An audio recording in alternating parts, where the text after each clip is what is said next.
हर युग में जब महाभारत की कथा कही जाती है तो एक स्त्री का नाम सबसे पहले लिया जाता है, पंचाली द्रौपदी। वो जिसने 5 पतियों के साथ जीवन जिया, जिसका अपमान सभा में हुआ, जिसने अग्नि से जन्म लिया और फिर भी इतिहास की सबसे शक्तिशाली स्त्री कहलाई। लेकिन एक प्रश्न अनुत्तरित रह जाता है, ऐसा क्या पाप था द्रौपदी के पूर्व जन्म में जो उसे इतना कष्ट सहना पड़ा?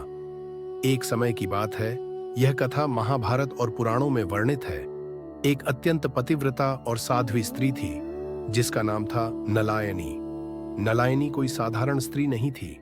उसका जन्म एक कुलीन परिवार में हुआ था और बचपन से ही उसमें सेवा, त्याग और भक्ति का बीज अंकुरित हो गया था। उसका मन सांसारिक सुखों में नहीं बल्कि धर्म और सेवा में रमा रहता था।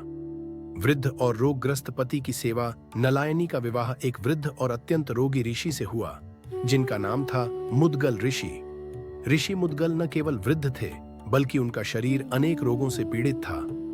वे चलने में असमर्थ थे, शरीर से दुर्गंध आती थी और दिन रात कराहते रहते थे।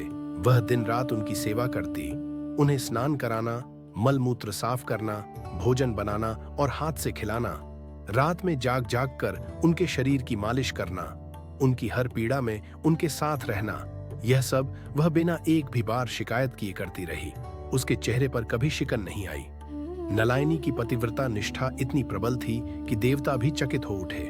कहा जाता है कि एक दिन स्वयं महर्षि व्यास और अन्य ऋषियों ने उसकी परीक्षा लेने का निश्चय किया। उन्होंने आकाश में भयंकर मेघ एकत्र कर दिए। अंधकार छा गया, बिजली चमकने लगी और मूसलधार वर्षा होने लगी। नदी नाले उफान पर आ गए। नलायनी उस समय अपने पति को पीठ पर लेकर किसी कार्य से जा रही थी। वर्षा इतनी तेज थी कि रास्ता नहीं दिख रहा था, पर उसने अपने पति को गिरने नहीं दिया। उसने एक पल के लिए भी रुकना नहीं चाहा। उसका एक ही व्रत था, पति की सेवा ही मेरा धर्म है। उसकी यह निष्ठा देखकर स्वयं देवता प्रकट हुए और बोले, हे नलायनी, तू पतिव्रता धर्म की मूर्त रूप है। हम तुझसे प्रसन्न हैं, वर मांग। नलायनी ने न तो स्वर्ग मांगा, न यश, न धन। उसने केवल यही कहा, यदि मेरी पतिव्रता शक्ति सच्ची है, यदि मैंने मन, वचन और कर्म से अपने पति की सेवा की है, तो मेरे पति को आरोग्य मिले, उन्हें रोग मुक्त करें। देवताओं ने प्रसन्न होकर मुद्गल ऋषि को आरोग्य प्रदान किया। एक दिन सेवा से प्रसन्न होकर ऋषि मुद्गल ने अपनी पत्नी नलायनी से कहा, वत्से, तुम्हारी सेवा अमूल्य है। मैंने तुम्हारी जैसी पतिव्रता स्त्री जीवन में नहीं देखी। आज मैं तुमसे अत्यंत प्रसन्न हूं, इसलिए वर मांगो, जो भी तुम्हारा हृदय चाहे। नलायनी, जो सदा सेवा में लीन थी, अब शांत स्वर में बोली, भगवान, यदि आप मुझे वरदान देना ही चाहते हैं तो मैं चाहती हूं एक ऐसा पति जो पूर्ण हो, जिसमें 5 दिव्य गुण हों, धर्म, बल, सौंदर्य, ज्ञान और वैराग्य। ऋषि मुद्गल थोड़ी देर मौन रहे। उनका चेहरा गंभीर हो गया। उन्होंने धीरे से कहा, वत्से, तुमने जो मांगा है वह दुर्लभ है। इन 5 गुणों को एक ही मनुष्य में पाना लगभग असंभव है, क्योंकि धर्म जहां होता है वहां कभी कभी बल अभिमान बन जाता है। जहां सौंदर्य होता है वहां वैराग्य नहीं टिकता। जहां ज्ञान होता है वहां कभी धर्म का त्याग भी हो जाता है, और जहां वैराग्य होता है वहां सांसारिक कर्म नहीं टिकते। यह 5 गुण एक ही पुरुष में नहीं मिल सकते। तुम्हें अगली बार 5 पतियों की पत्नी बनना होगा।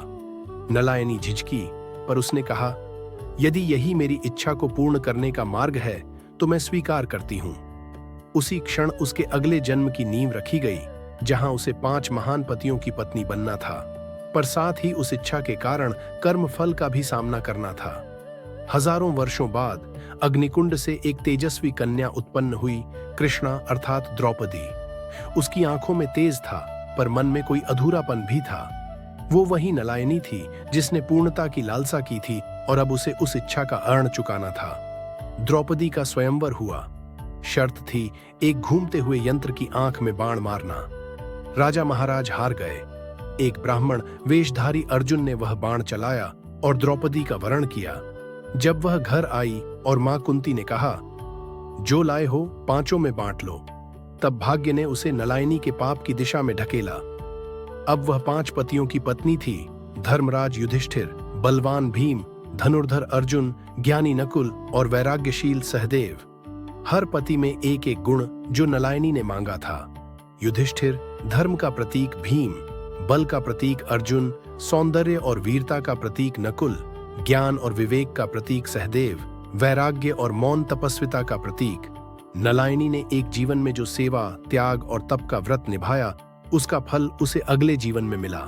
लेकिन इस वरदान के साथ भी उसे सहज जीवन नहीं मिला। द्रौपदी के जीवन में भी चीरहरण की पीड़ा आई, वनवास की वेदना आई, 5 पतियों के बीच संतुलन साधने की चुनौती आई, पुत्रों की मृत्यु, युद्ध की विभीषिका और अपमान, सब सहकर भी उसने धर्म से कभी मुख नहीं मोड़ा। उसका चरित्र, शक्ति और धैर्य नलायनी के तप का ही परिणाम था। नलायनी ने कोई पाप नहीं किया था, लेकिन उसकी इच्छा में संतोष का अभाव था। यह सूक्ष्म अहंकार ही अगले जन्म में उसे दुख का कारण बना। लेकिन द्रौपदी ने हर पीड़ा को धर्म से सहा और अंत में मोक्ष की अधिकारी बनी। नलायनी की कथा हमें यह सिखाती है, इच्छाओं में संयम न हो तो वह पुण्य भी बनकर पाप का फल दे सकती है।